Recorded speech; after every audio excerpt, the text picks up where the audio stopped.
This is the MD's Fantasy Football Show with Dan Mater, giving you the X's and O's of all things fantasy on the Worldwide Sports Radio Network. Hello, MD Nation. We are back on this Friday, October 2nd. We're going to talk about the Thursday night recap. We're going to talk about the late window of games for Week 4. We're going to go update all the injuries for you heading into your matchups. And, of course, we have a mailbag segment for you at the end of the show. You are listening to the MD's Fantasy Football Show on the Worldwide Sports Radio Network, WWSRN. And as always, I'm your host, Dan Mater. First, I want to kick off the show by a big shout-out to my wife, who turned 30 years old today on October 2nd. Have a lot of things planned with family. We're going to have a lot of fun later on today. So a big shout-out to Samantha there. And now what we also have to do, though, is that after that, nice shout-out to my wife for her birthday, is that I'm also in mourning. I'm in mourning because Adam Gase walked in on Friday morning with his job still intact. Why? I wanted the rumors to be true. And I'm not a Jets fan. For those of you who don't know, maybe you're new to the show or I haven't mentioned it since you've been listening, I am a 49ers fan. And I want Adam Gase gone for fantasy football purposes. I want him gone as a fan of the NFL. We can't watch this anymore. It is terrible football. Last night's game, even though it was a score of 37-28 in this ball game, it was probably the worst high-scoring game I've ever seen in my life. Watching Brett Rypien, who's a third-string quarterback, watching Sam Darnold, who looked like a third-string quarterback, and having to watch Adam Gase hang on to his job. I don't know why. I wanted him gone. For all the Le'Veon Bell owners out there, I wanted him to return Week 5 with no Adam Gase. I was hopeful it was going to be true. We wake up today and we find out it's not. Gase is still around, and he's still breaking our fantasy football hearts.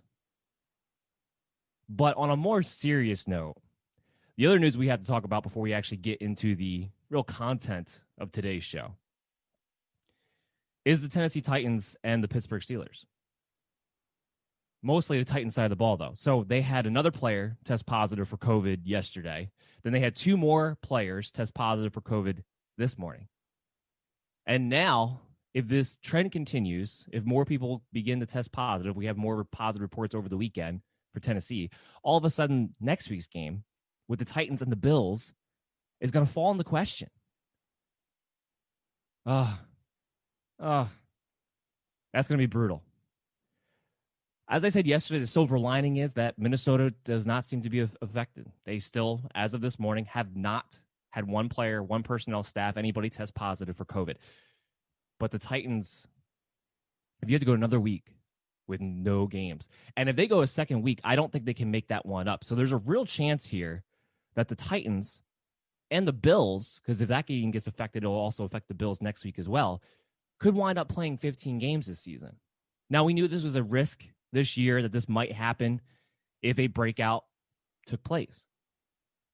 The hope was that it was contained enough where it wouldn't be an issue. We'll have to see what happens. And if you stay with us at BellyUpMDFF Show on social media, especially on Twitter, you have those notifications up, we're going to keep you up to date all throughout the week on this show and also through there as we get information to keep you informed and make sure you are making the correct fantasy moves.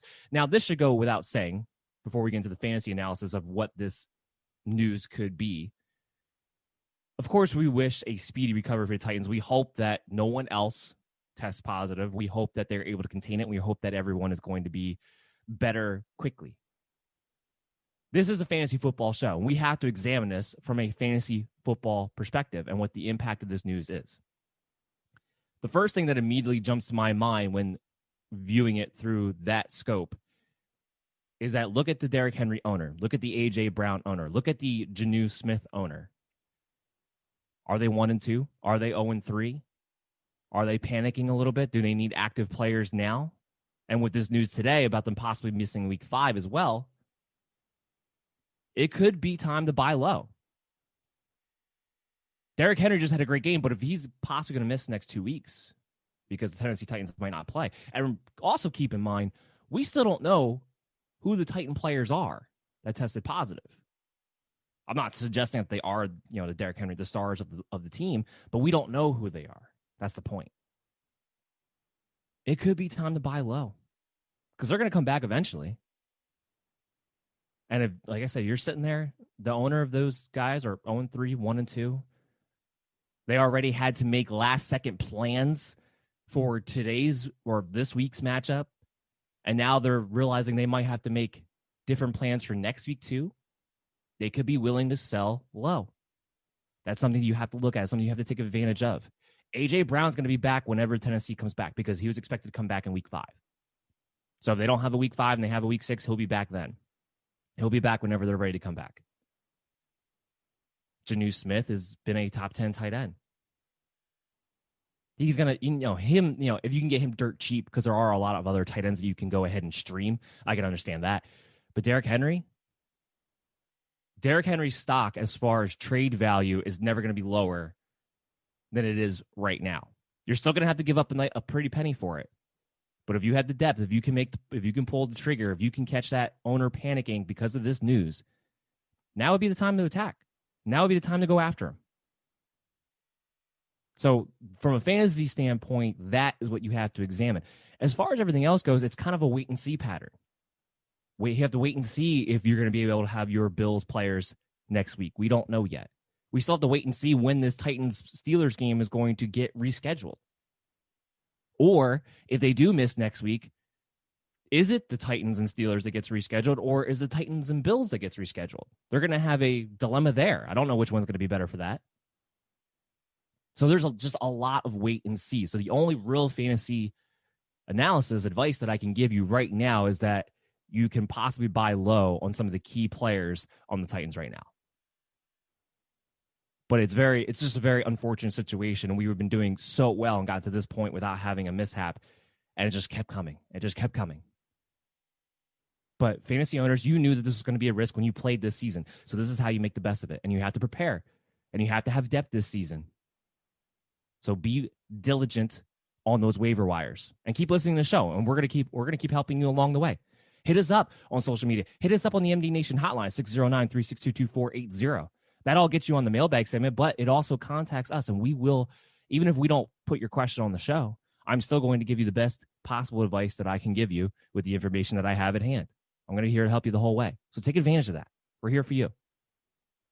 So we're going to move on into the actual actually, no, we're not going to do that. So last week, we waited till the end of the show to talk about the updated injuries from our show yesterday, from the Thursday show, from the early window preview matchup games. I'm going to update, instead of doing it at the end of the show, I actually want to do it at the beginning of the show. And then, the injuries that we don't talk about are obviously guys that are in the matchups of the late window, which is what we're going to talk about as we go through this show. So I wanted to kick it off by getting you guys updated on the players that you're curious about in your lineups heading into the weekend. And to kick that off, we have Will Fuller. He popped up all of a sudden on the injury report yesterday, limited with a hamstring issue. Now, Bill O'Brien quickly came out this morning and stated that Will Fuller's fine. They wanted to give him some rest and that he's expected to be good to go on Sunday. So while that in and of itself is a positive development, of course, it's also a little questioning because Will Fuller, if you go back to week 2, was in and out of the lineup. They said because of a hamstring issue, but then he never popped up on the injury report throughout the practice week. He practiced. There's been this weird thing going on that it sounds like Will Fuller's dealing with the hamstring issue. Obviously, it's not severe enough where he's truly missing time, but there does seem to be some back and forth with that. And we all know that he's, it's inevitable that he's a play away from a soft tissue injury. Now, as long as he plays, this is too good of a matchup to bench him. You cannot bench Will Fuller against Minnesota Vikings. You have to play him. Have to. But it's something to kind of keep your eye on that his hamstring may be in the air as of right now. So just keep a close watch on that. But as of right now, he is expected to play. DeAndre Hopkins did not practice again yesterday. So this tells me that he is legitimately hindered by an ankle injury. When a guy's missed on Wednesday, it could just be veteran time. But he did, in fact, miss practice yesterday altogether. So he is getting bothered by an ankle injury. As far as his status on Sunday, as of doing this show right now on Thursday morning or Thursday afternoon or Friday afternoon. I don't even know what day it is anymore. But of doing a show right now, DeAndre Hopkins and his status, he is questionable. I would lean towards him wind up being a game time decision. But we know Hopkins has a history of playing through injury. We know he can go through an entire week practicing very little or not at all, still show up on Sunday and still perform. So the big thing to take away from this is that as long as DeAndre Hopkins is active, he belongs in your lineup. And going into this week, he was our number one wide receiver for week 4. So as long as he's active, you're going to play him. We're definitely going to be watching the injury report today. Make sure you're following us along. But even if he doesn't practice today, there's still a decent chance that he could be active on Sunday. So just you're going to have to stay up to date with this throughout the weekend. And, of course, we're going to help you out on Sunday mornings like we always do at Belly Up MDFF Show with your Start Sit questions and keeping you up to date and all the news there, too. Now, Terry McLaurin, he popped up on the injury report yesterday with a thigh issue. He was listed as limited. The good news on him as of this morning is that he was back out there on practice today. So it sounds like even though it was a downgrade in the middle of the week, which always makes us a little worried, it does sound as though Terry McLaurin is okay, and it does sound as though he's going to be active on Sunday. Now, it's not a great matchup against the Baltimore Ravens, but because that there's a great chance that they're going to have garbage time, because Washington has showed that they will go no huddle in certain areas of the game when they have to get in the comeback mode, especially, that Terry McLaurin he's just a safe guy to get you at least 8 targets. He's always going to get you 8 targets. It might not be a great matchup, but he's always going to have a safe floor for you. And with him and his speed, it only takes one play. And not that he's as explosive as Tyreek Hill, because very few wide receivers in the league are. He isn't a very explosive wide receiver. He is a 4-3 type of wide receiver. We saw what speed did to Marcus Peters and Marlon Humphrey on Monday Night Football. So I would not rule it out that he has a legitimate chance to get a big play in this one if he's able to strike when the time is right, if Dwayne Haskins is able to give him the ball when the time is right, which is always the question mark right now. But with the volume, with that ability, as long as he is okay, and it sounds like more like he is than he's not, well, then Terry McLaurin is somebody who still has to be in your lineups heading into this week. So this is the good news that it does sound like he's practicing today, and he should be active on Sunday as of right now. Chris Godwin, just to reiterate, just to remind you that he's not only going to be out for this week, but there's a pretty good chance he's going to be out for next week because he has to play in the Thursday night game. If that game was on Sunday, it sounds like he would have been able to go, which should give you confidence when you head into week 6 that he will be active and 100% by then. But there's a decent chance he's going to be out for the next 2 weeks. The developing story for the Tampa Bay Buccaneers wide receiver group is Scotty Miller. Scotty Miller, because of a hip and groin issue that he is listed with, he has not practiced yet this week. He does not look like, as of right now, that he's going to be active on Sunday. So that's going to leave all those targets to Mike Evans and Justin Watson, who now becomes a really sneaky pickup as of this morning. So if Justin Watson's available, and he should be in the overwhelming majority of your leagues, all those targets that you thought Scotty Miller might make himself a wide receiver 3 with, well, Justin Watson should be in that category for this matchup. He's practicing in full. He's good to go. I know he was on the injury report. Believe it was on Wednesday, but he practiced in full yesterday. So he's active. He's fine. So Justin Watson is definitely worth a pickup. And I'll throw this out there, and we'll talk about this more tomorrow in the DC's DFS Challenge Show from 9:30 to 10:30 on the Worldwide Sports Radio Network, WWSRN. But he should be in your DFS lineups too, because he's going to be cheap and he's looking at a heck of a workload in front of him, especially if Scotty Miller is going to miss, which it looks like it's going to be the case. So take that into consideration. If you're looking for wide receivers this week, Justin Watson just became the hot guy to go after. Mike Williams, the Chargers, he did not practice again. I do not expect him to be there on Sunday. It's not trending in that direction. He's been really banged up since the beginning of the season. That means double-digit targets for Keenan Allen, double-digit targets for Austin Eckler, and probably at least 7 to 8 targets for Hunter Henry, automatically. So not that all 3 of those guys weren't must plays before, but just reiterates the floor that they have and what their ceilings could possibly be with that kind of workload. Chris Carson, limited again yesterday. We talked about this a little bit yesterday. It looks more and more like Chris Carson's going to be able to play. Now, if you're worried about what his workload's going to be, I can understand that. But the thing you have to take in consideration is that Carlos Hyde has been limited in practice all week with a back issue.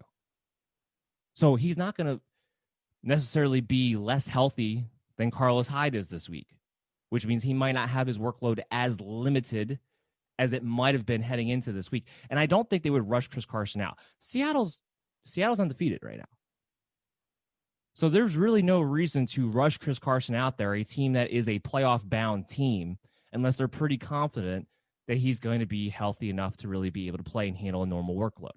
So I have confidence heading into Chris Carson. That should be reflected by the fact that I have him as number 10 overall for the running back position in half-point PPRs, because against Miami Dolphins, there's a real chance he gets 2 touchdowns in this game. So you are definitely playing Chris Carson, and I think without really any concern, considering the circumstances around the backfield of the Seattle Seahawks right now. Next guy, Kareem Hunt.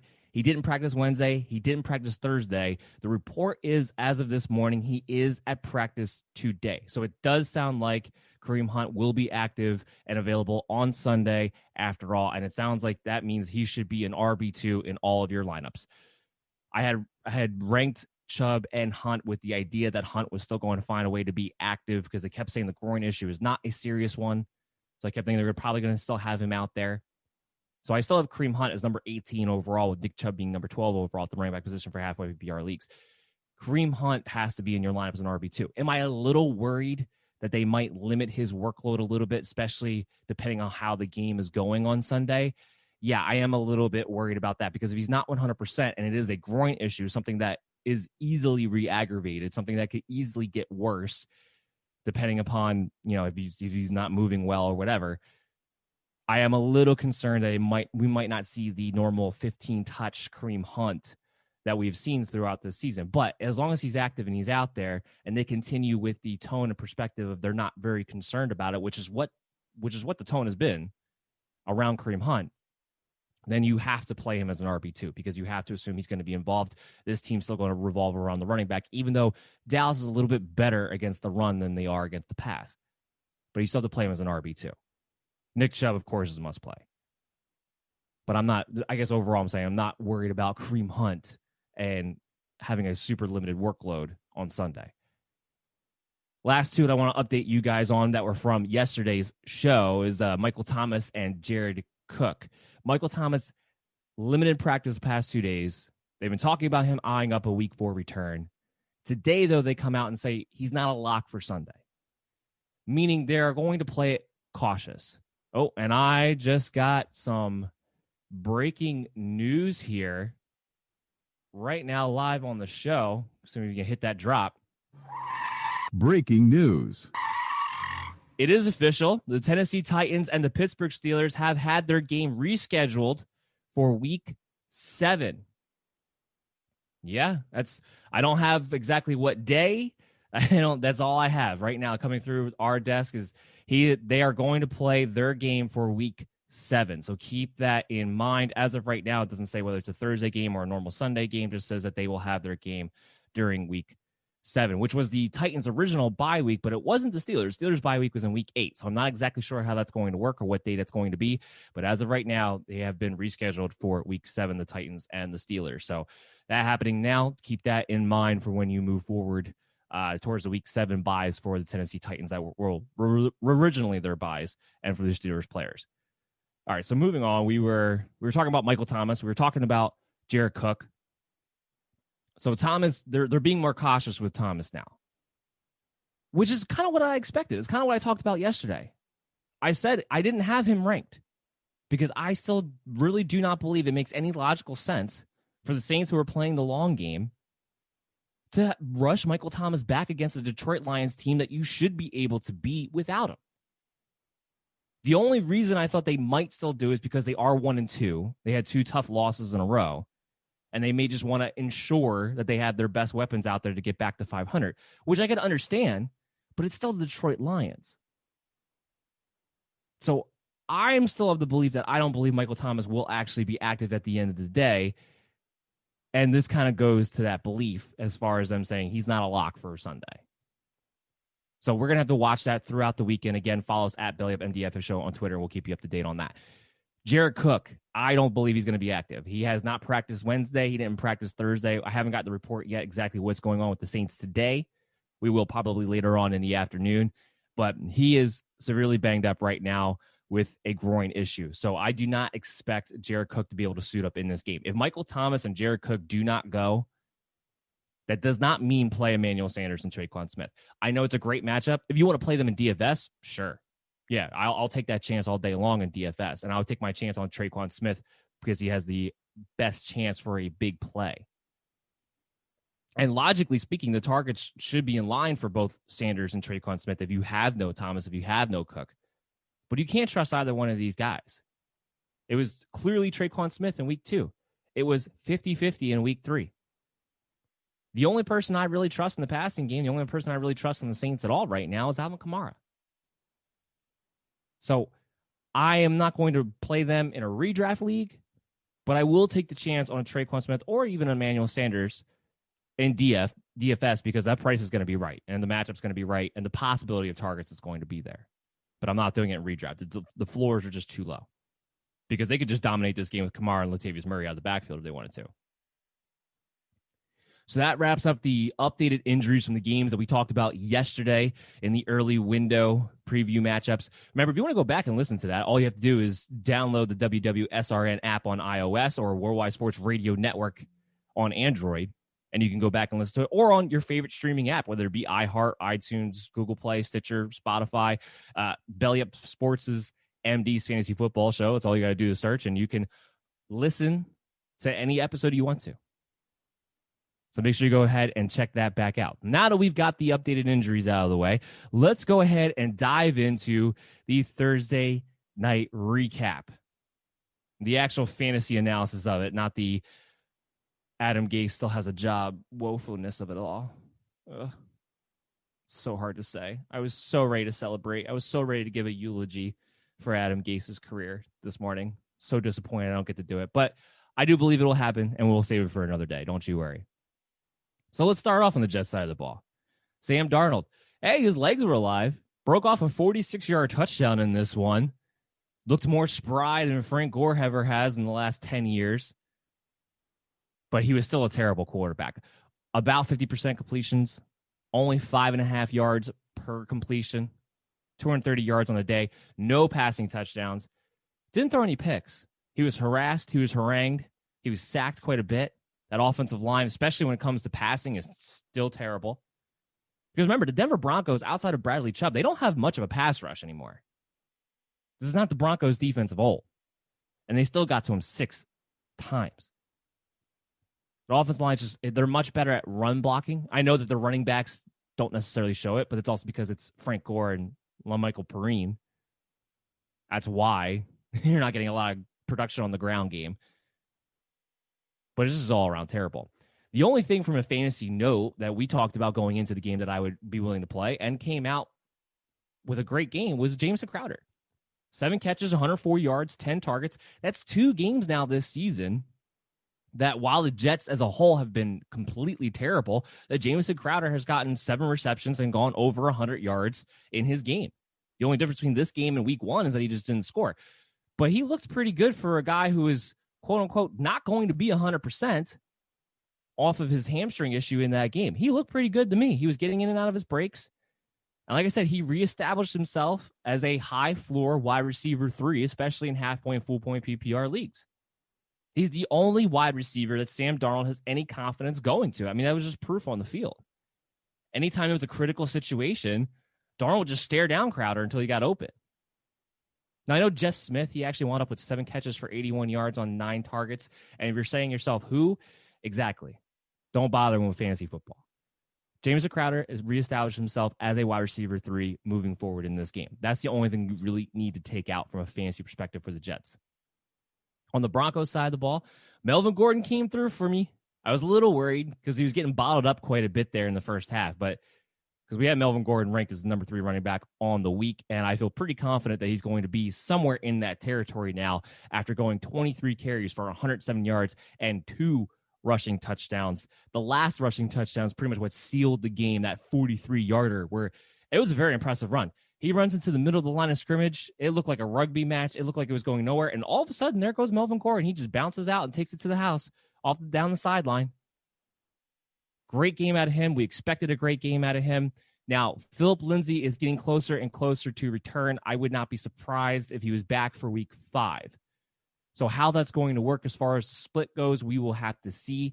But it does mean that Melvin Gordon may not be as much of the bell cow as he has been over the past couple of weeks without Philip Lindsay. But he has played well in that spell, and he's still going to be the lead guy. But he may be going back down to around 15 touches rather than closer to 20 or over 20, which is what he's been since Philip Lindsay has been out. So something to kind of keep in mind. I am not, I know people are going to ask, do I sell high on Melvin Gordon? My answer to that is no. This is still a team that I think is more Melvin Gordon's offense than not. So that is one of the things that I'm not going to be really too concerned about at the end of the day is Melvin Gordon. He's still going to be a very solid RB2 for you throughout the entire season. So that's why we would stick with Melvin Gordon. I wouldn't look to necessarily sell him high. I mean, if you can turn around and trade Melvin Gordon for a Kenyon Drake, sure, I'd do it. If you can turn around and trade Melvin Gordon for a Chris Carson, sure, I'd do it. But it would have to be along those lines. I don't think that deal gets done. Maybe Kenyon Drake because he hasn't performed yet, although you're going to have to wait until after this week, and they're playing Carolina. I think there's a pretty good chance Kenyon Drake has a very good game this week. But if he doesn't, if he once again goes 20 carries for about 80 or so yards and doesn't score and is not as involved in the passing game for the 4th week in a row, then there might be that possibility. But my point is that you're not selling Melvin Gordon unless the price is right. I wouldn't necessarily be actively looking to sell high on him. I think he's in line for a good season. As far as the wide receivers go, how is this going to break down? Well, as far as the injury bug goes, we got to talk about that. KJ Hamler went down in this game, re-aggravated the hamstring issue. So on a re-aggravation, you have to expect that you're probably going to miss at least a few weeks. That's going to open things up for Jerry Jeudy, who didn't have the volume that we were expecting in this game, but came away with that big 48-yard touchdown early on. So he did wind up having a decent fantasy day. But Tim Patrick, 6 catches, 113 yards, a touchdown on 7 targets. This is fantasy noteworthy. This is something to keep your eye on moving forward because somebody has to catch the ball in Denver. Whether it's Drew Lock or Brett Rypien or Blake Bortles or whoever going to wind up being the quarterback over the next couple of weeks, somebody has to catch the ball. And it can't all be Jerry Jeudy, and it can't all be Noah Fant. And now Noah Fant, almost forgot to mention that, Noah Fant went down with an ankle injury. He got carted off. Now, they called it late last night. The report was that it was a mild sprain or a minor sprain, and that they don't expect him to miss much time, if any, which is great news considering that he had to get carted back to the locker room, and it didn't look very good. And it looked like he had hurt himself earlier in the game. He tried to play through it and just kept getting worse. So there is the positive light that they say that it's a minor injury. So if you have Noah Fant, while he definitely disappointed in this game, he gets banged up throughout of it. I think he would have a better matchup. He had 5 catches, 35 yards, 6 targets in this game. He was on his way to being the lead targeted pass catcher before he got hurt. He had the second most targets, even though he came out. I believe he left the game completely early in the 3rd quarter. So hopefully he'll be back and he'll be okay and hold on to Noah Fant as a tight end 1 for you still the rest of the way. But if Noah Fant does miss time, or if he's going to be hindered, and KJ Hamler misses time, Tim Patrick's going to enter at least wide receiver 4 territory for me. Now, it's going to be completely matchup dependent. But as I said, somebody else besides Jerry Jeudy and Noah Fant's going to have to catch the ball down the field. That could be Tim Patrick. And we've seen good stretches from a fantasy football perspective out of Tim Patrick in the past. We've seen it happen. So that's why I'm not going to completely rule this one out. I am going to have my eye on this moving forward. He'll probably be on the waiver wire report. And the best thing about him is because he's Tim Patrick, you're probably not going to have to spend much to get him. Probably not going to spend much fab, if any. You're probably not going to have to spend a priority to get him. There's still a lot of receivers out there that are going to probably be ranked ahead of him that are going to be available on the waiver wire. So this is just one to keep your eye on. You might be able to pick him up for free next week. So that's going to do it as far as the fantasy perspective goes for last night's abysmal 37-28 game. We're going to preview our first late window game on Sunday with the Giants and the Rams. Of course, the injury news for the Giants, Sterling Shepard, he's still on IR. Everybody else is pretty healthy, though. Golden Tate, Darius Slayton, Evan Ingram. The garbage dumpster fire that is the Giants backfield right now. Look, as far as it comes to the Giants backfield, obviously you're not playing anybody, but Devonta Freeman is still somebody that I think you should own moving forward. You should own him. I'm not excited about it. I talked about this when you picked up Freeman when we were talking about, who do you pick up when that heavy, waiver wire came out in week 2 and a lot of running backs were available. And I said to you, I was like, Devonta Freeman probably has the most rest of season value in some of these guys because a lot of the other guys are going to have their players come back. But I don't see a matchup until they play the Bengals in week 12 that you're ever going to feel comfortable playing him. Now, here's what I would say the silver lining is when it comes to Freeman's value. Dion Lewis was not a thing, and Wayne Gallman stinks. So Freeman's going to take over, I think, as the bell cow back sooner rather than later for this team. So there's going to be a volume, I think, coming Freeman's way. It's a horrible offensive line. Like I said, they don't have a good matchup until week 12, but the volume is going to start to be there. So for all you people who owned Frank Gore out there, well, I'd rather own Freeman than Frank Gore through what we had to go suffer through this stretch, just to kind of give you a basis of where you're kind of at on that. So he should be rostered at the very least. But as far as this week goes, I'm good with playing Darius Slayton. He comes in as my number 17 wide receiver. He's a wide receiver 2. It only takes one play. Is he a little bit of a boomer bust option? Yeah. But he still led the team in targets last week. Tied with Golden Tate. That's going to continue to be the case. I don't know what the Giants' game plan was last week. Jason Garrett looked like he had absolutely no plan of attack, but I still truly believe that this team is going to have to be a pass-first team moving forward. And against the Rams, there should be garbage time. They should have to come back from behind. There should be high volume in the passing game. So Darius Slayton, to me, I think is somebody who's going to get a nice little volume here. He's going to get a chance for a big play. Obviously, I don't love the matchup with Jalen Ramsey, but again, Jalen Ramsey doesn't follow anybody. He doesn't shadow anybody. So he's not going to be lined up on him the entire game. So I'm good with it. I'm good with playing Darius Slayton. I'm not going to play Golden Tate. The ceiling's just not there. Evan Ingram's tough. Evan Ingram is difficult to really feel confident in. I mean, on paper, in theory, this guy should be a tight end 1. The talent's there, and he's healthy. But he just hasn't produced to this point. And in theory, if they are going to be coming back from behind, if they are going to have volume, then Evan Ingram should be the number 1 red zone target. So it's a very delicate situation. He comes in at tight end 12 for us this week. So right at that cusp of the tight end 1, tight end 2 territory. Here's what I'll say. If you have Evan Ingram and you haven't bothered to pick up another tight end, this is what I would do. I would play him this week. If he does not perform this week, if he's still not number 1 on the team in targets this week, then you drop him. Then you consider yourself full-heartedly from week 5 on for the rest of the season, you are in tight end streaming strategy territory for the rest of the year. If he cannot perform in this game, if he can't at least give you a decent stat line, that's it. It's over. It's done. If that happens, go after Mo Alley Cox. That's the guy I'm going to keep telling everybody to go after. But I would play him this week, and then if he doesn't perform this week, that's it.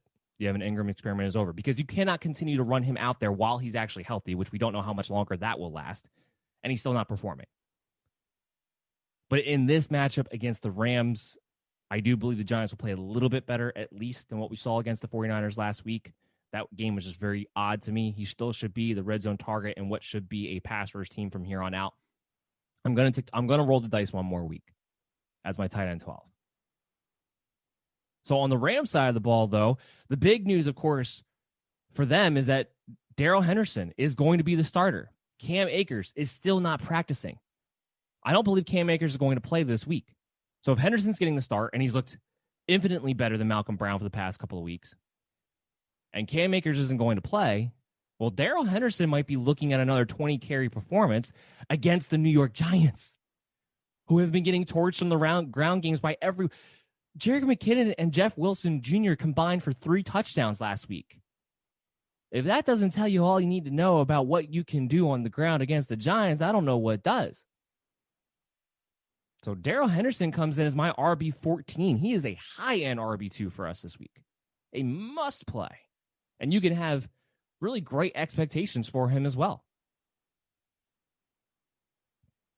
Malcolm Brown is not rosterable. Cam Akers is getting pretty close to that territory. I am getting news now. We're going to hit that breaking news sounder one more time. Breaking news. Leonard Fournette is out this week with an ankle injury. That was another weird one. We didn't hear about his injury throughout the game. On Wednesday, he was listed out due to rest purposes. And then all of a sudden, yesterday was when he finally ended up on the injury report with an ankle injury. And now it became official that Leonard Fournette is out. So Ronald Jones's value just went through the roof this week. DFS, redraft, he's going to have an opportunity to be a bell cow back. Now, I guess LaShawn McCoy is going to get mixed in a little bit because he has been getting mixed in on the passing game. I don't know why, but he has been. But not to an extent that it should really care. I don't love Ronald Jones.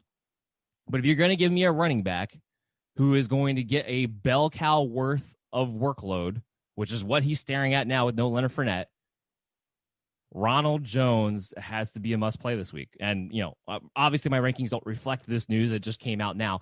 My rankings will get updated on bellyupfantasysports.com all throughout the weekend and will be finalized by Sunday morning for you. So this will get updated and we'll get an idea. But I can tell you off the top of my head, Ronald Jones is definitely going to fall in the RB2 territory for that game, without a doubt. So Tampa Bay offering some really late waiver possible production, because there could be a lot of guys who dropped Ronald Jones after the week 2, after people thought Leonard Fournette was going to take over at that point, or at least have had him on his benches. So they're providing you some late value here with Justin Watson being a must add and now Ronald Jones being a must start with this news of Leonard Fournette being out this week. So getting back to the Rams here, we were talking about Darrell Henderson. He's a must play. Cooper Kupp, Robert Woods, obviously they're must plays as well. It's a great matchup. I do have Ronald Woods for the first time since week 1 ranked ahead of Cooper Kupp. Robert Woods comes in at wide receiver 8 for me, while Cooper Kupp is wide receiver 13. So wide receiver 1, wide receiver 2, obviously you're playing them. The big thing is that when the opposing team that the Rams play do not have a top corner, well, then it's probably going to be a Robert Woods week that week. That's when he's going to get more featured, more targets, most likely. Cooper Kupp's still going to be right there. These guys still lead the way, and they can still both have good games at the same time. They've proven that already this season. But it's usually when the opposing team does have a legitimate number 1 corner that will then see Cooper Kupp have the better week, and he'll be ranked ahead. So that's kind of just the way the formula is working as far as who's better, Robert Woods or Cooper Kupp, in case you're wondering. You're playing both of them, though. You're playing Tyler Higbee. He comes in at tight end 9 for us this week. Playing everybody against the Giants. Jared Goff is not our top, but one of our top streaming quarterbacks available this week. We have him at QB 14. I think there's a real chance he could finish in the top 10 against the Giants. So everyone is playable. Everyone is startable on the Rams against the Giants this week. So what we're going to do real quick is we're going to take a break, take a nice little 3-minute break. We'll come back on the other side. We still have more late window games to talk about. And of course, we still have the mailbag segment for you guys at the end of today's show. So stay tuned for that. You're listening to the MD's Fantasy Football Show on the Worldwide Sports Radio Network. And we are back with the MD's Fantasy Football Show on WWSRN. As always, I am your host, Dan Mader. We've been previewing the late window games for week 4. We have talked to you guys about the updated injuries from the games that we previewed in yesterday's matchup. We talked about the Thursday night recap, and now we have some more late window games to preview along with a mailbag segment later on in the next segment for you guys. And we've been keeping it up to date with you throughout the show. We already had a couple breaking news alerts. Leonard Fournette, again, just to recap for you all in case you're just joining the show, is going to be out this week. So Ronald Jones becomes a must play, and the Titans-Steelers game has been rescheduled for week 7. Still waiting details as far as is it Thursday, is it Sunday, is it Monday? We don't know that part yet. or what exactly is it going to do to the Week 7 matchup that was already in store for the Steelers that week. So we're still waiting all the details on that, but that is what's come through the pipe as we've been recording so far on the Worldwide Sports Radio Network. So now we go ahead, we can get into the Patriots, we can get into the Chiefs. This is going to be one of the big games to watch. This is going to be the game of the week, I believe, as far as the Sunday afternoon games go. Because the true game of the week is going to be the Monday night game between the Packers and the Falcons. I believe we're going to see some fireworks on that. We are going to preview that game in a little short while here on this show. But as far as the Patriots and the Chiefs goes, look, from a fantasy perspective, it's kind of simple, right? Cam Newton, he's our number 11 quarterback. He is, a low-end QB1. He had a disappointing week last week from a fantasy perspective against the Raiders, but they didn't have to do too much offensively to win that game. The defense kind of came through. They got some good special teams plays. They just kind of set up in a situation where they didn't have to do a lot to win, and they won in dominant fashion. That's not going to be the case against Kansas City Chiefs. So the one thing that we know for sure that we're going to be able to count on Cam Newton to do in this game is run. I know a lot of people are saying, well, look, the Chiefs did a pretty good job bottling up Lamar Jackson for the most part in that game. The difference between the way the Ravens are playing right now with Lamar Jackson and the way the Patriots are playing right now with Cam Newton is physicality. I didn't think I'd be saying this, but the Baltimore Ravens are not playing with the same kind of physicality, especially did in that Monday night, as they did a season ago. They're playing it safer with Lamar. They're not trying to put him in situations to get hit. They're trying to give him those boots that he gets to the sideline right away with.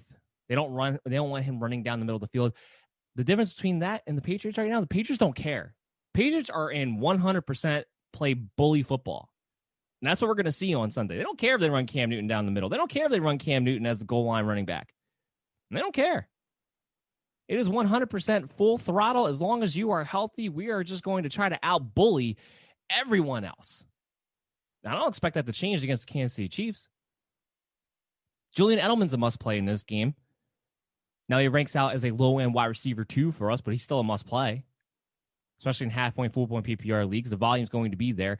And Kansas City does a very good job against perimeter wide receivers. And I don't think Steve Spagnuolo and that defense get enough credit for that. But they still are very exposed to slot guys. So quick guys over the middle.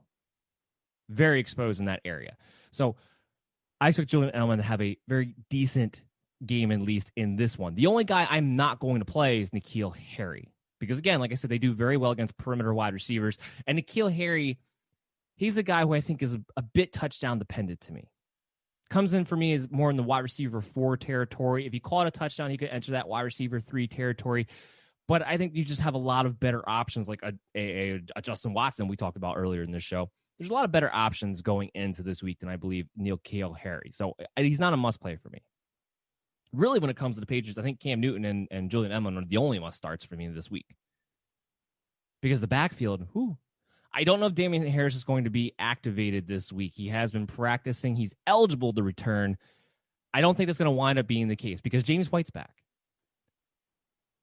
If there was ever a week to play James White, whether it be redraft, whether it be DFS, it would be this week. Now, if you're in redraft situation, I still am not going to feel very comfortable with the floor because we just haven't seen, James White was out the first 2 weeks, but even that week 1, we just hadn't seen him be involved. But after the week that Rex Burkhead had last week, especially in the passing game, as he led the way in receptions, James White coming off of a tragedy with his family, coming back to this week against Kansas City Chiefs, a game in which should be more pro game script for a James White type.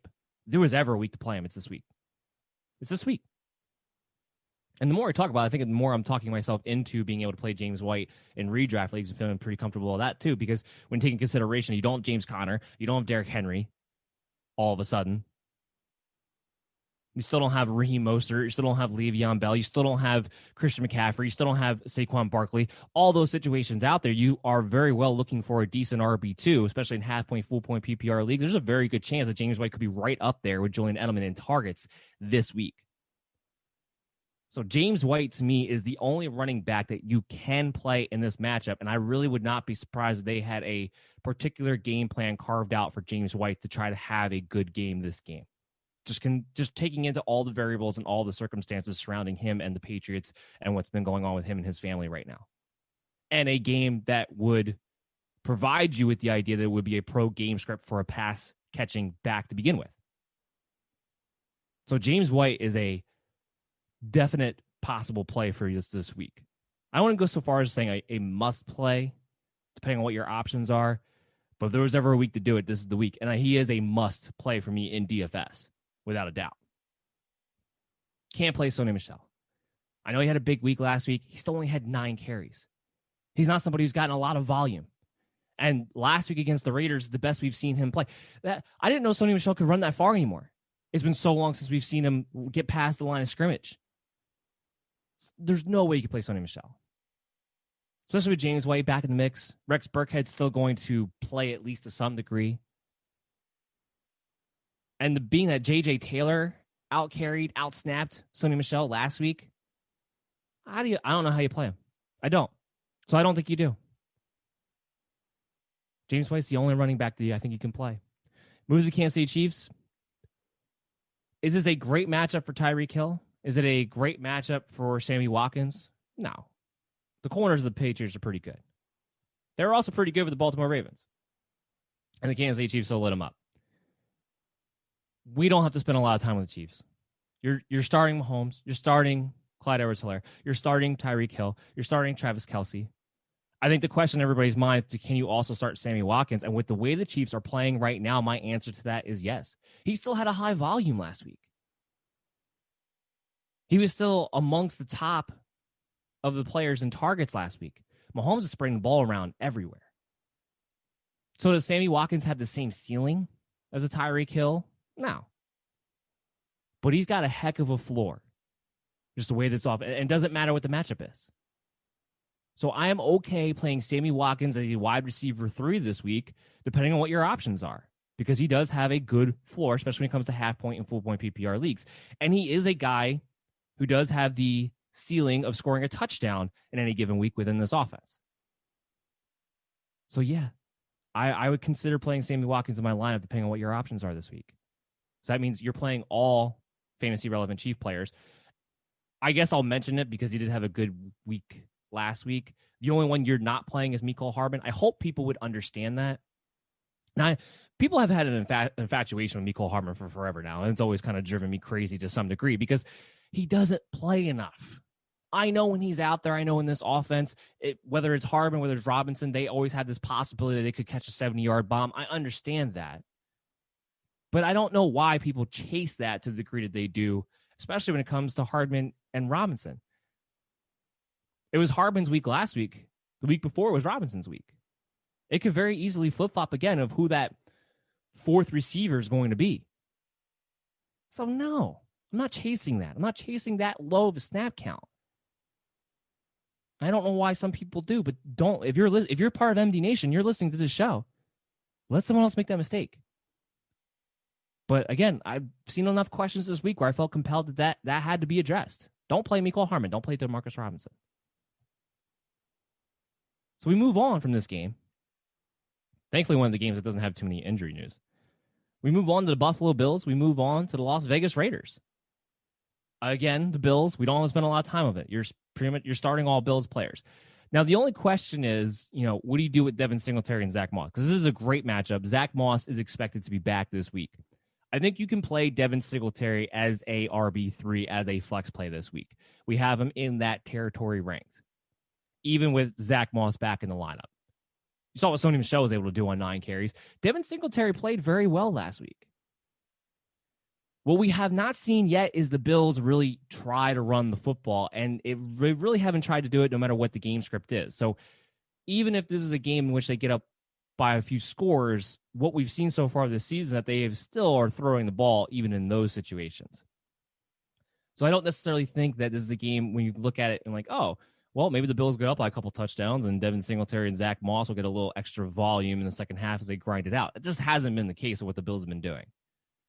So that's why you kind of have to play him as an RB3. Okay, if you get 12 touches to 14 touches against the Raiders, you should be able to still give me a decent floor, but you can't expect much of an upside, not much of a ceiling in this matchup. So that's going to depend on what you need in your lineups. Do you need a guy who can hit you a home run in order to even it out, or you just need to make sure that you have a bottom against the team, against your opponent this week? That's going to be a lineup matchup decision right there for fantasy football purposes. So his value, remember, it's just a high floor RB3. I'm not playing Zach Moss. I'll just clear that up right now. The other injury news to talk about with the Bills is John Brown. Now, he was trending towards not being available this week. That was the expectation. However, he did return to a limited participation in practice yesterday after missing Wednesday with the calf issue. We got to wait to see exactly. I haven't gotten the report yet on the Buffalo Bills side of things and what their practice report looks like right now. But the fact that he was able to practice in a limited capacity on Thursday, and from what I understand, it wasn't just rehab work. He was legitimately out there practicing. There's a decent chance he could suit up in this game. So the sneaky Cole Beasley pickup, the sneaky Gabriel Davis DFS play, that may be going out the window, but that's something we're going to have to watch throughout the weekend. If Brown plays, you can play him as a boom or bust wide receiver 3 option. If he does not play, you can play Cole Beasley as a high floor wide receiver 3 option. And again, Gabriel Davis, he's only somebody I'm going to play in DFS. I'm not going to play him in redraft leagues. But that's going to completely depend on what now is going to be the new status for John Brown. Stephon Diggs, obviously, you're playing him. He comes in at wide receiver 12 for us. It's a great matchup. He's been getting targeted like crazy. He's been in the top 10 of targets, top 10 in air yards. Stephon Diggs all day, every day. Not that I probably even have to say that. Dawson Knox, we still don't know exactly what his availability is going to be, but to me, from a fantasy perspective, it doesn't really matter. I think he's somebody who might be stream worthy at some point this season, but that's not this week anyway, whether he's active or not. So we move on to the Raiders. Obviously, you're playing Josh Jacobs. He's an RB1 for us this week. What do you do about the receivers, though? Ruggs is going to be out. Edwards is going to be out. Do you trust Hunter Renfrow? I think the answer to that is you kind of trust in the way you would look at a Jamison Crowder, maybe not quite as valuable, but a low-end wide receiver 3, high-end wide receiver 4 who has a high floor. That's how you have to look at Hunter Renfrow. Because with both of those receivers out, in a game in which I expect the Raiders to have to come back from behind at some point during this game, both Renfrow and Darren Waller should have enough volume available to them that they will both be able to eat in this game. Now, you're going to be playing Darren Waller as a tight end 1 anyway. He comes as number 7 for us for the week. But it's very rare that you find yourself in a situation with the Raiders where both Renfrow and Darren Waller can have good games. That sets up to be this week, just given due to the injuries. Derek Carr is going to be a check down machine, more so this week than throughout his career. And he's always been a check down machine, but it's setting up that he's going to have to be that way this week. Does not have the players, nor is it a good matchup to try to take shots down the field in this one. And the person who's going to get those shots down the field when they do try to take them is going to be Darren Waller, just amplifying his ceiling and his potential in this matchup against the Buffalo Bills. So I'm good with it. I'm good with playing both Renfrow. Like I said, if you have a higher ceiling option to go with, depending on your matchup, it's not a bad play there. But he's going to have a nice floor in this game. He's going to be flex worthy at the very least. So I'm good with playing Renfrow in this game. And of course, Waller, of course, Jacobs. I'm not streaming Derek Carr. You have better options to go with besides Derek Carr in this one, especially with him not having his big play weapons in this game against what should be on paper a good Buffalo defense, although we really haven't seen them be that yet. This could be the game that it happens, though. So what we're going to do, we're going to take one more quick break, come back on the other side. We're going to preview the Sunday night game. We're going to preview the Monday night game, and then we're going to go ahead and give you the mailbag segment. So stay tuned right after this. You're listening to the MD's Fantasy Football Show on the Worldwide Sports Radio Network. And welcome back, everybody, to the MD's Fantasy Football Show. As always, I'm your host, Dan Mader, going over the late window preview matchups for today's show. We talked about the recap of the Thursday night game, some of the injury updates, and we actually had some more injury news come out while we were on break. Some official stuff for you guys. So all of the Falcons wide receivers, Calvin Ridley, Julio Jones, and Russell Gage, are officially listed as questionable, but expected to play for Monday night, which is good because we're going to talk about that in this segment all together. Also, Terry McLaurin is officially listed as questionable, but he is also expected to play. And the Cleveland Browns released their practice report. Kareem Hunt was officially a limited participant in practice today, officially listed as questionable, but also expected to play. So all that came out while we were on break, so that was good. We were able to keep you up to date on that on the Worldwide Sports Radio Network, WWSRN, also presented by Belly Up Sports. So we're going to keep it going. We got 2 more games that we have to preview for week 4. And of course, we got the mailbag segment for you guys before we close out the show. We got the Philadelphia Eagles with the San Francisco 49ers on a Sunday night matchup. It's going to be an interesting one for the Philadelphia Eagles, without a doubt, because if they can't show that they can turn this season around against the JV squad of the San Francisco 49ers, there's going to be some real pressure on Carson Wentz. So there's going to be some real pressure on Doug Peterson. There's going to be some real pressure on this team altogether. If they get smoked the way the Giants did with the 49ers B team, which other than George Kittle returning, and we're talking about that, and obviously you're playing him for fantasy football purposes, they still don't have anybody coming back that's a normal starter. Jimmy Garoppolo is going to be out. Still, Deebo Samuel is still another week away, perhaps, from where he's able to play. D4 just recently went on IR, so he's out for a minimum next 3 weeks. Obviously, no Thomas. Obviously, no Nick Bosa. Obviously, still no Richard Sherman for another week. No Jordan Reed, no Raheem Mostert, no Tevin Coleman.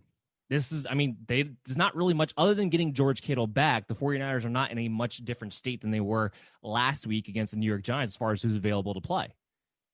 If they come out and manhandle the Eagles the way they manhandled the Giants, well, the Eagles are going to be in some deep pressure. A lot of hot seats coming Monday if they're not able to at least be competitive. I don't know if they have to win the game. I feel like they have to win the game in order to avoid it.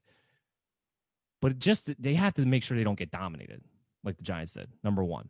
Now, from a fantasy football perspective, I don't know how you trust Carson Wentz. From a fantasy perspective, he had a very good game against Cincinnati, because the one thing Carson Wentz has shown early on in this season is that with all of the injuries to the offensive line and him having to run for his life a lot more and him not having a lot of wide receivers to go to, he is back to being able to use his legs. He is back to being willing to do that. He's back to being willing to do that, because since he's had his ACL injury a couple years ago, we haven't seen a Carson Wentz who's really wanted to run if he could at all avoid it. We haven't seen that.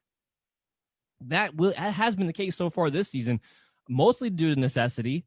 But as long as he's able to do that, well, then he's going to offer a fantasy floor moving forward. So that's last week he was 25. This week he comes up 20. Other than Jason Verrett, who actually did play well last week against number 1 wide receiver, but Eagles don't have a number 1 receiver this week. Jackson still hasn't practiced. We don't know exactly. He's going to be officially listed as questionable. He's still listed as day-to-day. There's still a possibility he might play. You're not going to play him for fantasy football purposes. But Greg Ward and Zach Ertz is our number 1 tight end on the week. Purely based on the volume headed his way. With no Dallas Goedert, at best a banged up Deshaun Jackson. It's Zach Ertz, it's Greg Ward, and it's Miles Sanders. It's a repeat of the end of season stretch that we saw the Eagles and Carson Wentz have to go through last year. They're right back where they started. All the guys we drafted. Oh, we have speed now. Oh, we have depth now. Do you? Because you're starting off this season right where you left off. It's ridiculous. It's crazy. But as a result, Greg Ward, he's a low-end wide receiver 3, high-end wide receiver 4 who has a nice floor due to the volume staring him down in the face in this matchup. And the slot receiver, typically speaking, does have a decent game against San Francisco 49ers. So you have that. He's a possible play in your flex. Like I said, Zach Ertz, the volume that he's staring at, he makes his number 1 tight end of the week, because he might be legitimately, Zach Ertz could be looking at 15 targets in this game. That's not an exaggeration. And Miles Sanders, you don't love the matchup against the 49ers. You never do with a running back. But again, he's somebody who's going to get 18 to 20 carries and most likely, due to the situation right now, 5 to 7 targets in this game. So he very easily could be looking at 25 total touches. I'll take that all day, every day. The only thing holding Miles Sanders back from really being an RB1 at this point is he hasn't found the end zone yet. That could happen this week. This is not the same San Francisco defense. Keep that in mind. So you're playing those guys. They all have value. Like I said, the only person that I don't think you have to play is Carson Wentz, because there are a lot of other streaming quarterback options. And just given his general play on the field, it's a little too risky for my taste in this matchup, and an offensive line who's not doing well against San Francisco in San Francisco. But if he continues to run, he's going to enter our high-end streaming territory sooner rather than later. But listen to what I'm saying. I mean, I had Carson Wentz as a QB1 coming into the season. I know a lot of other people did. He's not somebody who is a must roster at this point. He's just not. And he's actually one of the heaviest drop players this past week. So Carson Wentz very well could be just a streaming quarterback the rest of the way, or at least until further notice, at least until they get Alshon Jeffrey back, which might happen next week. Might. We'll have to wait and see. But that's what you're doing from a fantasy perspective. From the 49ers side of the ball, look, Jerick McKinnon, Jeff Wilson. First of all, McKinnon practiced in full, so McKinnon's going to be good to go, in case you were worrying about that. I don't love the match against the Eagles. The defense has stayed true to, you still can't run very successfully against them. Now, this is the 49ers, and they can always seem to run successfully, at least to some degree, at everyone. I'm not playing McKinnon anything more than a flex play this week, though. You're kind of hoping he gets more involved in the passing game. What I will say is that last week, before he got injured in the fourth quarter, it was McKinnon's backfield. He was the starter. He was getting a bell cow worth of workload. Jeff Wilson really didn't get tagged in too much until the end of the game, until the end of the fourth quarter, when McKinnon was out. I mean, he was sprinkled in throughout the game. I mean, McKinnon's not going to get 25 carries. I think we all know this. But McKinnon's going to be back in there. And a guy like Jeff Wilson, who only had about, 2 yards to carry last week, he ain't going to have much more success this week against the Philadelphia Eagles, who you can't really run on even when you have a good running back. So the only guy I feel comfortable playing with in the 49ers backfield would be McKinnon. But even then, it's only as a flex play. You have to recognize that you're going to have the possibility of a low floor in this particular matchup. Outside of George Kittle, I don't think there is a must play for the 49ers. Kittle comes in as our number 3 tight end. He's going to be the number 1 pass catcher. He's going to be heavily involved. He's the only guy that they can trust to go to. And really, it's George Kittle being back and his blocking ability that even makes me feel comfortable with playing McKinnon as a flex option this week, because of his, just like I said, because of his blocking ability. He opens up everything else, especially in the run game. So that's big. A lot of people are going to be asking me, well, what about Brandon Ayuk? He had a decent game. Well, Brandon Ayuk's wide receiver 40 for us this week. He's going to be matched up on Darius Slay more than not. He's still the only wide receiver out there. That's who Slay's going to shadow. And if you're out there thinking, well, because he's Brandon Ayuk, he's not really a big name wide receiver, maybe Slay doesn't shadow. No. This defense is built to shadow Darius Slay on the opposing team's number 1 wide receiver. That's how they built their defensive scheme around that. So it doesn't matter if you're in a situation like the 49ers where their number 1 receiver isn't necessarily a big name, isn't necessarily somebody you have to worry about as much as other number 1 wide receivers for other teams out there. He's still going to shadow Brandon Ayuk. So no, you're not playing Brandon Ayuk. He's a must sit for me. Like I said, wide receiver 40 here this week. I'm not expecting much out of them, which is why George Kittle is going to have to take over for the passing attack. He's going to have to be the passing attack, along with maybe some screens to Jerick McKinnon, which is why I put him in the flex territory. This could wind up being a pretty ugly Sunday night game, just kind of looking at it on paper. So we're going to move on to the Monday night game. We're going to move on to the fantasy wet dream of the week. Probably should make that a segment moving forward. The Green Bay Packers, the Atlanta Falcons. We'll quickly mention the narrative of, if the Falcons get up by 2 scores and they blow it again in the fourth quarter, can we line up Dan Quinn and Adam Gase and have them both fired by Tuesday? Is that at all possible? That would need to happen if the Atlanta Falcons blow yet another game. And the crazy thing is, as bad as their defense is, because of how good their offense is, even against the Green Bay Packers who have looked great, there's still a possibility they could be up by a couple scores heading into the fourth quarter here. They have the firepower to go toe-to-toe with the Packers in this matchup. They do. It's going to be very, if the Falcons are up again, everyone's going to have their eyes glued to Dan Quinn in that fourth quarter. Woo. Now, as far as the fantasy aspect of this goes, everyone's a must play. On the Packers, on the Falcons, everyone's healthy, except for Allen Lazard, who, that was really unfortunate. Allen Lazard was one of the top waiver wire pickups of the week. He was my top waiver wire pickup of the week as far as the wide receivers are concerned. You get him, you feel pretty good. You know that even if Davante Adams plays, it's the Atlanta Falcons. It's a great matchup. You can still expect good numbers out of Lazard, who maybe had his breakout performance, maybe started to take the next step up. Core muscle injury surgery, out indefinitely, could be the rest of the season. They're hoping not, but could be. I mean, it's the same injury Deshaun Jackson had last year. I would be surprised if Allen Lazard ever came back this season, at least for fantasy purposes anyway. Maybe he's back by the playoffs. But what that does do is that Davante Adams, who is trending in the right direction and is expected to be active on Monday night, he's staring down the barrel. We talk about Zach Ertz, I think, looking at 15 targets. Davante Adams very well could be looking at 15 targets himself in a great matchup against Atlanta. So I mean, not that you weren't going to play Adams, but sky's the limit. He comes in as our wide receiver too. And now with the injury news about DeAndre Hopkins being legitimately banged up, I might move him to be my number one wide receiver for the week. Aaron Jones, obviously, he's my RB4 for the week. You must play. Aaron Rodgers is a QB1 this week. Marquez Valdes-Scantling. So I have not been able to adjust the rankings as far as where does Scantling wind up now with Allen Lazard out of the picture. I can tell you before ever having it done that he's going to wind up in that wide receiver 3 territory with upside potential. So if you're looking for more of a guy, that's not necessarily for a high floor, but you're looking for a guy with a great matchup who has the ability to hit a home run for you. Well, Marquez Valdes-Scantling has been doing that this season, with the exception of last week to this point anyway. Again, against the Atlanta Falcons, more than just Davante Adams is going to have a good game in this game as far as receivers go. So Marquez Valdes-Scantling is somebody that I am definitely looking to take the shot on this week as a high-end wide receiver 3 with upside in this matchup. So he's definitely somebody who I'm going to be plugging in my lineups and expecting a good game out of, and could be a big reason why you win the week on Monday Night Football. So I love Scantling heading into this matchup. As far as the tight ends go, it is definitely looking like Robert Tonyan is the guy to own in Green Bay.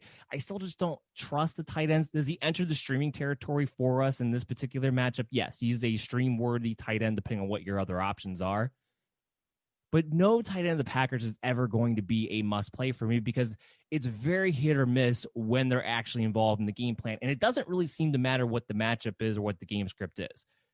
It's just a matter of whether Rodgers is actually going to throw to them or not. Now, without Allen Lazard, it does open up more of a possibility that he's going to look the tight end way.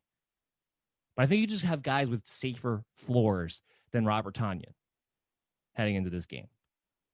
Especially the guy on the other side, Hayden Hurst, who has been a little bit disappointing to this moment, but he's still been involved in the red zone. He has had a game where he's had a lot of targets. I'd rather have Hurst than a Green Bay Packer tight end on the other side. He comes in at tight end 17 for us, so that mid-level tight end 2 streaming territory. But this is a game I think that you can play him if you're looking, for a replacement for Juju Smith or whatever.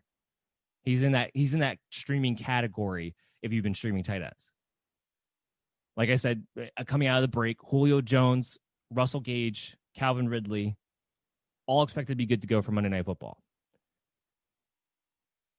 Julio Jones comes in as our wide receiver 4 for the week. Again, he's somebody else who I might move up a little bit with the news of DeAndre Hopkins being a little bit banged up.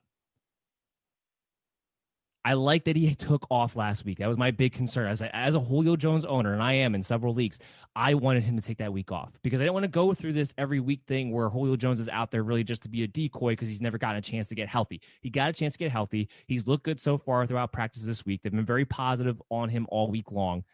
This is a matchup that they need Julio Jones. This is a matchup that's going to be a high-scoring game. So Julio definitely has to be your wide receiver 1. I'm not, for the people out there who might be worried about a decoy situation, I'm not worried about it. I don't think that's going to present itself in this one. Obviously, you have to play Calvin Ridley too. He comes in at wide receiver 9. Both of these guys are wide receiver 1s for us this week. The question becomes, do you play Russell Gage or not? And I think Russell Gage is interesting. When he's been healthy and out there on the field, he's been very involved.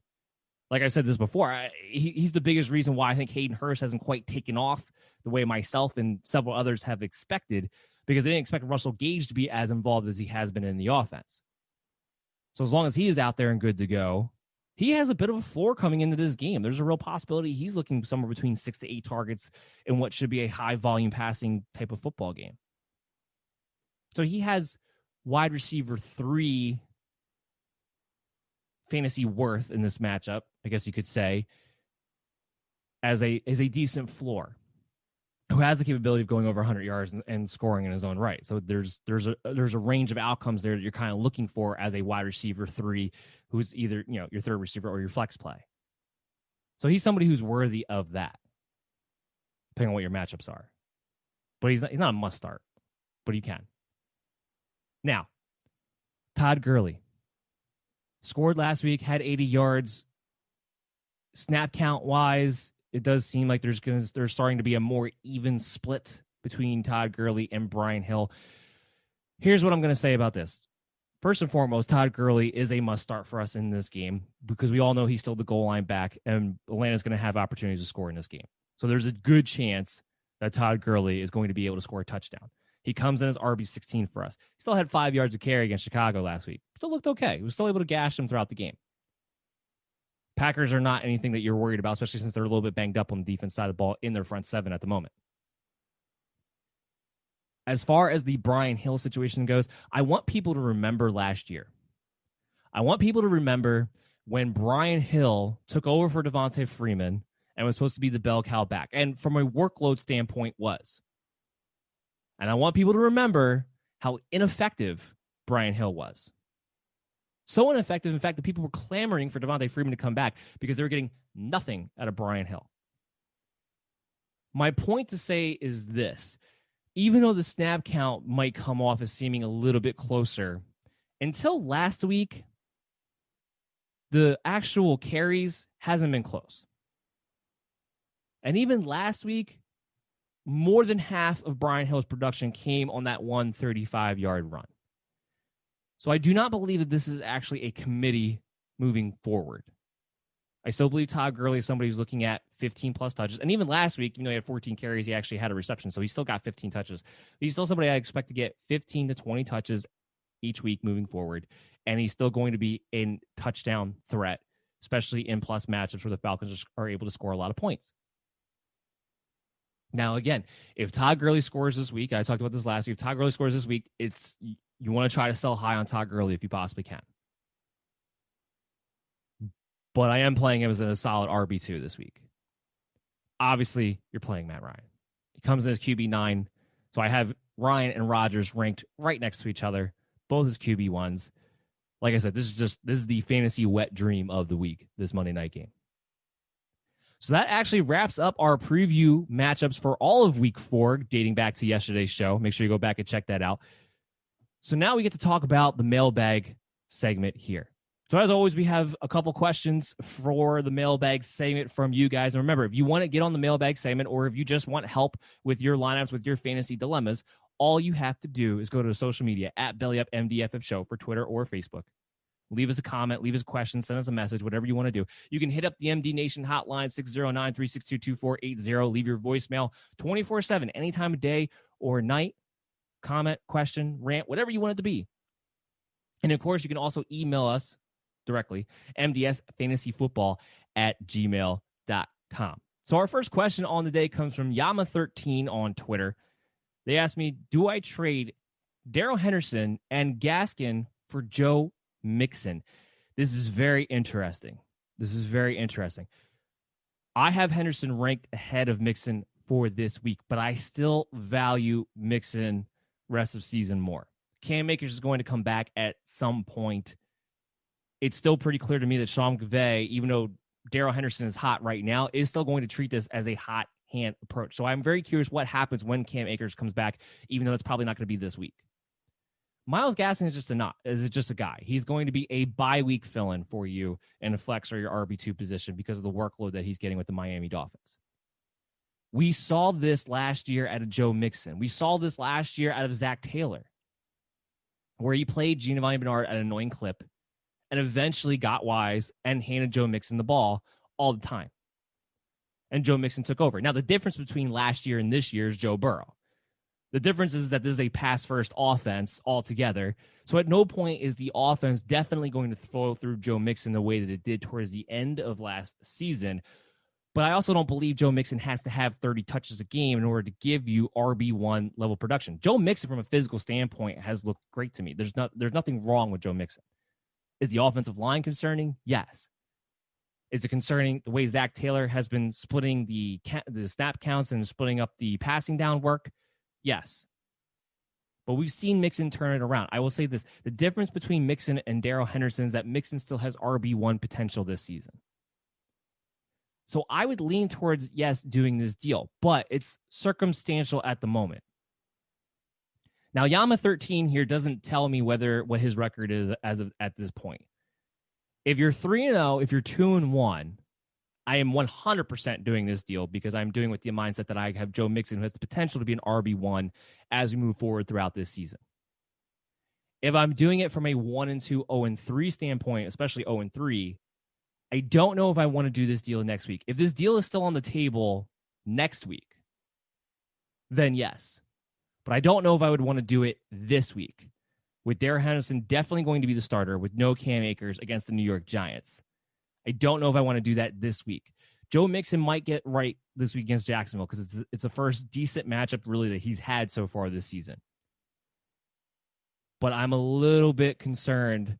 I love Darrell Henderson's ceiling in this game. I'm a little bit concerned that Joe Mixon's still having his workload eaten in a little too much by Bernard. So Yama 13, it depends on your record whether I want to do it this week or next week, but ultimately I would lean towards, yes, wanting to do this deal, yes, wanting to get Joe Mixon out of it. So the next question we have is KJ from Facebook. He asked me, do I trade Cooper Kupp for DJ Moore? No. I cannot say no enough to this deal. I've been on this show several times saying I am not a big DJ Moore fan when it comes to fantasy football. I think he's a great wide receiver. I think he's a great NFL wide receiver. He does not score touchdowns. And I told you guys coming into this season, and you're seeing it so far through the first 3 weeks, this offense is not going to be built around throwing DJ Moore the ball and then everybody else. Robbie Anderson has been neck and neck with him with targets. And actually, I think on the season total right now, Robbie Anderson's the more targeted wide receiver. And he has the actual red zone potential. I value Robbie Anderson, not just this week, but for the rest of the season over DJ Moore. So no, Cooper Kupp is a high-end wide receiver too, and a guy who can give you low-end wide receiver 1 weeks because of the way the Rams have been playing on offense and being that him and Robert Woods can both eat on a pretty consistent basis.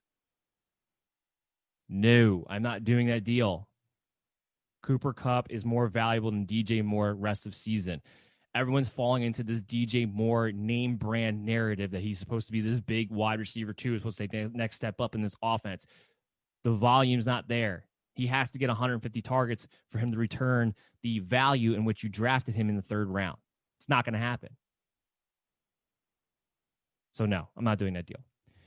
Hayes from Twitter, you asked me, Melvin Gordon or David Montgomery rest of season.